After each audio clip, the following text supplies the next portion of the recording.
Bonsoir, bienvenue sur la chaîne Carpe Diem. Donc, je voulais vous faire la présentation d'un oracle que j'ai reçu aujourd'hui. C'est l'oracle du cercle. Mais tout d'abord, je voulais m'excuser si je vous réponds brièvement en ce moment. C'est parce que je suis en plein dans les cartons et tout ça. Donc, j'essaye de répondre quand même. Donc, je m'en excuse d'avance. Et peut-être que même après, pour l'instant, je ne pourrais pas faire de vidéo. Bon, je ne vais pas vous raconter ma vie, mais en fait, j'ai dû vendre ma maison vite. Et en fait, j'ai fait une demande de logement, mais ils n'ont pas de logement, donc je ne sais même pas où je vais aller. Et là, le 30 septembre, il faut que j'ai quitté la maison. Donc, c'est un peu compliqué, donc je pense que je ne ferai pas de vidéo pendant quelques temps. Et aussi, je voulais dire, alors le son, apparemment, j'ai des problèmes de son. Et oui, je m'en suis aperçue, c'est parce qu'en fait, j'ai enlevé le micro. En fait, j'ai que les écouteurs, alors je suppose que c'est à cause de ça. Mais bon, comme il faut que je range tout, j'ai laissé que vraiment ma table, la branche qui tient le téléphone et la lumière pour pouvoir vite après enlever le reste au dernier moment. Donc voilà. Donc revenons-en à l'oracle du cercle de Catherine Sorala, Ménacieux et Céline Cailleux. Donc c'est aux éditions Trajectoire. Donc c'est un coffret qui fait 35 euros. Donc c'est vrai que c'est un peu plus cher que les autres, hein. C'est même plus cher que parfois qu'un jeu de tarot.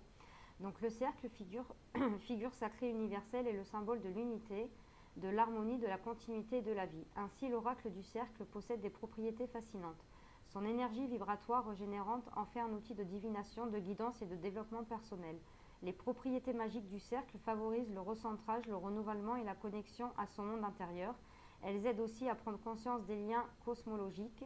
Le cercle permet de poser des limites et d'activer des protections pour se ressourcer et rayonner. Il invite à s'adonner à l'introspection et au contraire à s'extérioriser, à créer des boucles de possibilités et d'expansion. Chaque carte peut être utilisée seule, en message du jour, en réponse à une question simple. On peut aussi le combiner grâce aux 5 méthodes de tirage originales proposées. Grâce à cet oracle, développez votre intuition et restaurez l'harmonie dans votre vie. Vous êtes le centre du cercle. Donc le coffret, il contient un livre de 216 pages et un jeu de 50 cartes. Donc on va l'ouvrir maintenant. Hop, pas besoin de ciseaux. Donc ils ont fait beaucoup, hein, les éditions Trajectoire, des coffrets comme ça. Il y a l'oracle du miroir, l'oracle du soleil, l'oracle bleu, je crois. Enfin, moi, j'ai pas gardé les boîtes, j'ai gardé juste les livres parce que ça prend énormément de place. Et comme je sais que c'est des jeux que je garde, du coup, je garde pas la boîte. Celui-là, je sais pas, faut que je vois si il va me plaire ou pas. Donc déjà, c'est un coffret dur. Donc à l'intérieur, c'est orangé. Là, il est bleu. Donc on a un livre donc, en couleur. Donc désolé, c'est ma chienne qui aboie. Les cartes qui sont très très très grandes et une boîte comme ça à l'intérieur. Donc on va regarder un petit peu le livre. Alors j'espère que vous m'entendez bien. J'essaye de parler fort. Alors, donc là on a un petit mot sur Catherine Sorala, Ménacieux et Céline Cailleux. Donc Céline, c'est l'artiste peintre et Catherine Soraya Ménacieux, celle qui a écrit. Donc elle est auteure, comédienne et metteur en scène. On a un petit avant-propos, le cercle figure sacrée. Donc je vais vous lire un petit passage. Le cercle figure sacrée depuis la nuit des temps est présent dans toutes les civilisations et toutes les époques. Il semble traverser les âges et les cultures portant toujours la même signification. Il est le symbole du tout, de l'unité, de l'harmonie, de la continuité, de la matrice et de la vie. Il est la forme géométrique la plus répandue, sans doute parce qu'il existe à l'état naturel, contrairement au carré qui a été inventé par l'homme. Il est donc logique que le cercle représente à la fois l'univers, l'œuf cosmique et l'origine du monde, mais aussi les origines de la vie sur la Terre, puisqu'elle est le symbole du soleil, sans laquelle aucune vie ne serait possible, et enfin le symbole de l'atome. Donc le cercle incarne à la fois la vie atomique microscopique, la vie humaine cellulaire et la vie cosmique macroscopique. Il représente un tout parfait qui est cycle de vie, mort et renaissance. Il n'a donc en soi ni commencement ni fin. Il est une version universelle de l'éternel renouvellement et de l'infini. Qu'il soit roue de la fortune au Moyen-Âge et dans l'Antiquité, arcane du tarot, mandala bouddhiste, roue tibétaine du dharma, calendrier aztèque ou celte, représentation de la voûte céleste et du zodiaque, roue de la médecine amérindienne Ouroboros, yin-yang chinois ou fleur de vie, le cercle est mystérieux, fascinant, magique. Par ailleurs, dans de nombreuses croyances, il représente l'œil divin, omniprésent et omniscient, qui veille et nous surveille. Donc voilà, bon après je ne vais pas tout vous lire parce que ça serait long. Donc le cercle dans nos vies aujourd'hui. Donc ce livre et cet oracle ont pour but de vous permettre de retrouver la connexion à l'énergie du cercle en conscientisant tous les secrets qui vous entourent. Reprenez contact avec cette figure sacrée et magique. Donc on a un petit texte de Albert Einstein. Un être humain est une partie d'un tout que nous appelons univers. Une partie limitée dans le temps et l'espace. Il fait l'expérience de lui-même et de ses pensées, de ses sentiments comme quelque chose de séparé du reste.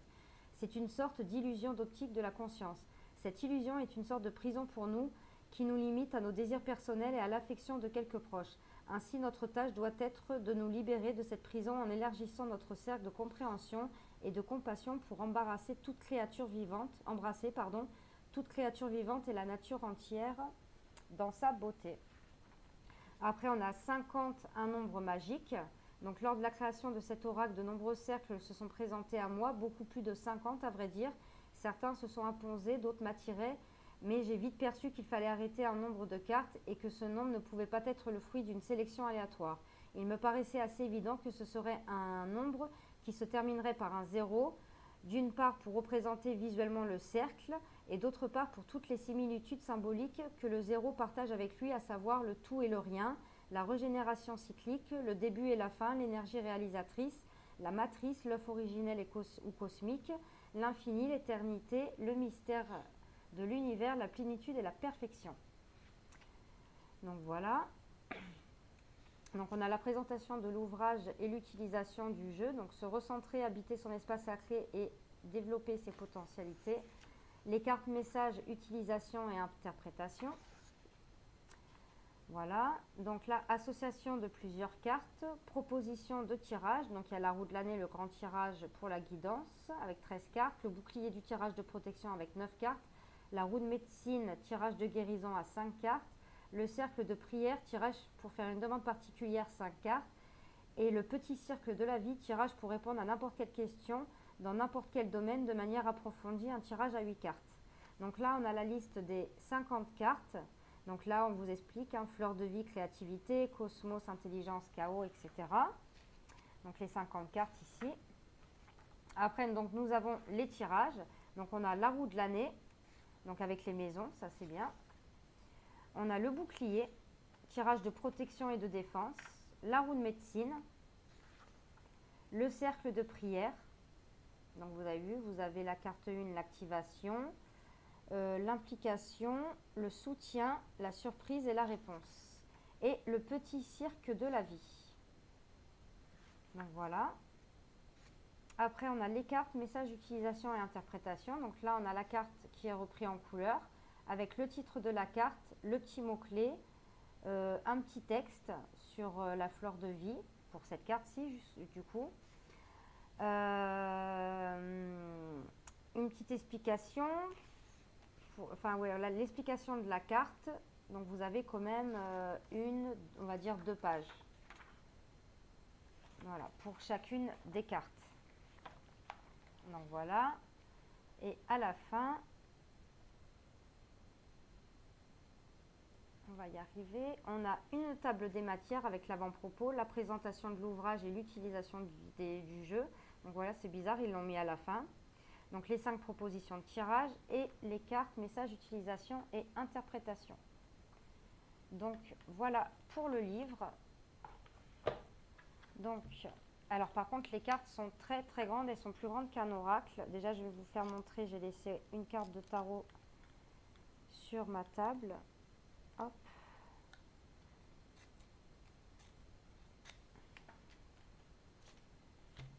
Donc on a le dos des cartes qui est comme ceci, on n'a pas de tranches, les tranches sont neutres. Et voilà les cartes, donc je vais vous prendre une carte de tarot et regardez la différence quoi. Même elles sont beaucoup plus grandes qu'une carte d'oracle, j'ai pas de règles, j'ai rien du tout. Mais voilà.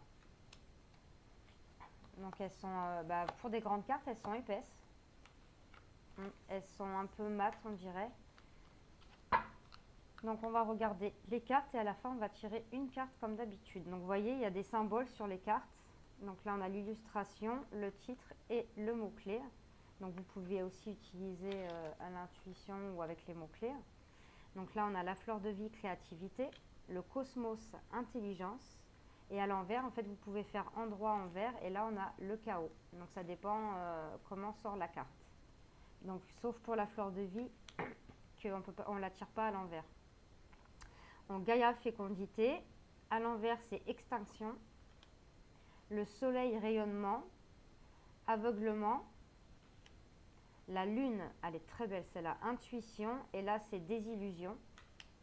Le tunnel, passage. Donc là, c'est vacuité. Le halo de lumière, illumination. Et si vous la tirez à l'envers, ombre. La boucle du temps, continuité. Et en bas, c'est mort et renaissance, à l'envers, pardon. Le cycle karmique, mission. Vous voyez, on voit tout. Et à l'envers, c'est épreuve. L'horloge, patience. À l'envers, urgence. La boussole, orientation. À l'envers, égarement.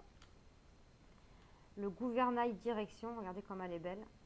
Et dérive à l'envers. La roue des possibles, opportunité. À l'envers, blocage. Fortuna, chance, à l'envers, infortune. On dirait la roue de la fortune, vous savez, le jeu qui passait sur TF1, je crois. L'écu, gain, à l'envers, perte. La charrue, productivité, à l'envers, stérilité. Enfin, moi, j'aime beaucoup les illustrations. Et on a beaucoup de différences, en fait, vous voyez. Le chariot, le mouvement. Donc, inertie à l'envers. La couronne, consécration, humilité. Le tambour, appel, à l'envers, le silence. Le bouclier, protection, à l'envers, adversité. La cible, objectif, à l'envers, hésitation. Regardez celle-ci. Le cercle du feu, initiation, à l'envers, danger. Le labyrinthe, la quête, à l'envers, errance. Le puits, connaissance, à l'envers, oubli. Le cratère, jaillissement, à l'envers, bouillonnement. Le supplice, tourment, à l'envers, c'est torture. Regardez, elle est belle, hein, quand même. Hein. Elle aurait pu faire un 3 d'épée. La roue de médecine, guérison, à l'envers, dérèglement. Le royaume des rêves, regardez comment elle est belle. C'est une libellule avec un attrape-rêve, c'est magnifique. Donc aspiration et à l'envers, fantasme. Le berceau des ancêtres, héritage, à l'envers, le secret. Le médaillon, reconnaissance, à l'envers, exclusion. Le miroir, vérité, à l'envers, mensonge. L'iris, clairvoyance, illusion, à l'envers. Le pan, affirmation de soi, repli, à l'envers. Le sceau de Salomon, la sagesse, à l'envers, le pouvoir. Le cercle des sorcières et des fées, j'adore celle-ci, elle est magnifique.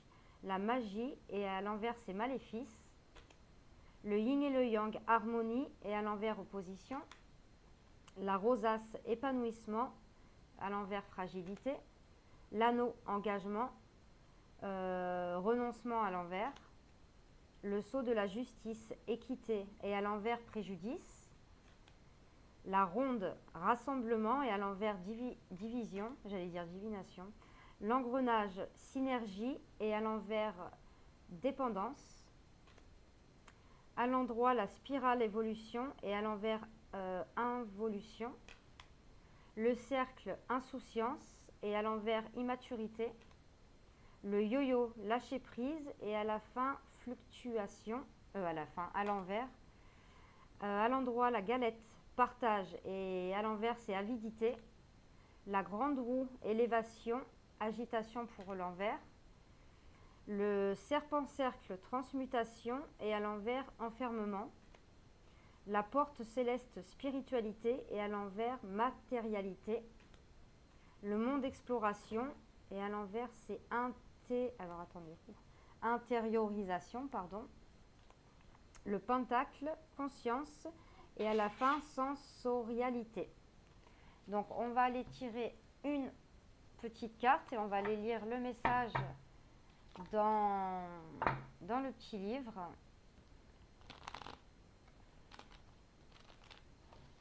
Non, j'ai raté. On va refaire. On va faire comme ça va être plus simple. Hop, on va mélanger un petit peu. Alors il se mélange bien parce que les cartes elles glissent. Allez, un petit message pour nous ce soir, s'il vous plaît.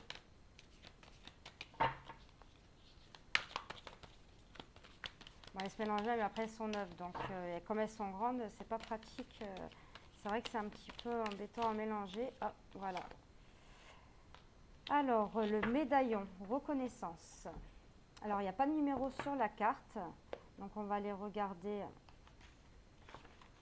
la liste des cartes qu'on avait vues. Oh, non, on va aller à la fin peut-être. Hop. Alors, le médaillon, est-ce que c'est... Oui, c'est en ordre alphabétique, donc page 136. Hop. Donc, les numéros des pages sont en haut, pas en bas. Donc voilà. Alors, reconnaissance. Donc nous, de toute façon, je vais tout vous lire hein, à l'endroit et à l'envers. Je pense qu'il y a. Alors, reconnaissance, exclusion. Le médaillon représente l'identité, la légitimité, l'appartenance. Alors, je vais baisser un peu. Hop. L'adhésion, l'affiliation et la filiation. La reconnaissance, la singularité, la distinction, la ressemblance, l'affinité et la parenté. Mais aussi l'exclusion, donc ça c'est si elle avait été à l'envers, la quête identitaire, la conformité, la confidentialité, le sentiment de rejet, la blessure d'abandon. Donc vous voyez. Alors si vous avez tiré la carte à l'endroit, le médaillon est une représentation symbolique de ce que nous voulons afficher dans le monde extérieur. C'est une projection de nous-mêmes qui permet aux autres de nous repérer et de nous situer. Comme l'a dit Hannah Arendt, pour être confirmée dans mon identité, je dépends entièrement des autres. La carte du médaillon nous interroge sur notre sentiment de légitimité, de l'avoir tiré avec une assurance d'acceptation comme une approbation en réponse à une question posée. Porteur d'un message d'identification, elle fait en quelque sorte office de carte d'identité qui vous authentifie autant qu'elle vous justifie. Le médaillon arboré est une forme de présentation qui parfois définit l'appartenance à un milieu social ou familial. Par exemple, en tant qu'ornement, il peut représenter un bijou de famille et préciser un certain rang social. Il nous rattache donc à une lignée ou une communauté et confirme notre provenance et notre affiliation à un groupe. Cette dernière peut également être religieuse comme les médaillons de baptême.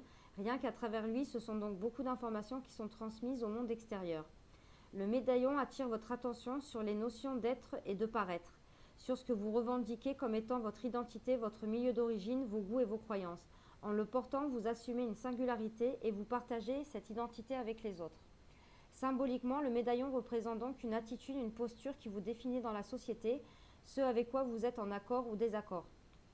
On peut aussi recevoir un médaillon ou une médaille en tant que signe de distinction. Si vous avez tiré cette carte, c'est qu'il faut vous interroger sur la place que vous occupez socialement, mais aussi au sein de votre famille. Est-ce les autres vous voient tel que vous êtes vraiment? Faites-vous partie du bon groupe? À quel courant est-ce que vous adhérez et est-il en accord avec vos idées profondes? Par ailleurs, le médaillon est une carte protectrice. En effet, elle peut représenter l'amulette, la protection, le talisman dont vous avez besoin pour vous sentir en sécurité.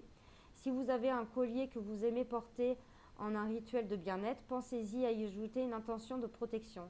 Si vous n'en possédez pas, n'hésitez pas à vous acheter un pendentif qui deviendra votre médaillon personnel, celui qui fera corps avec vous et auquel vous pourriez vous identifier.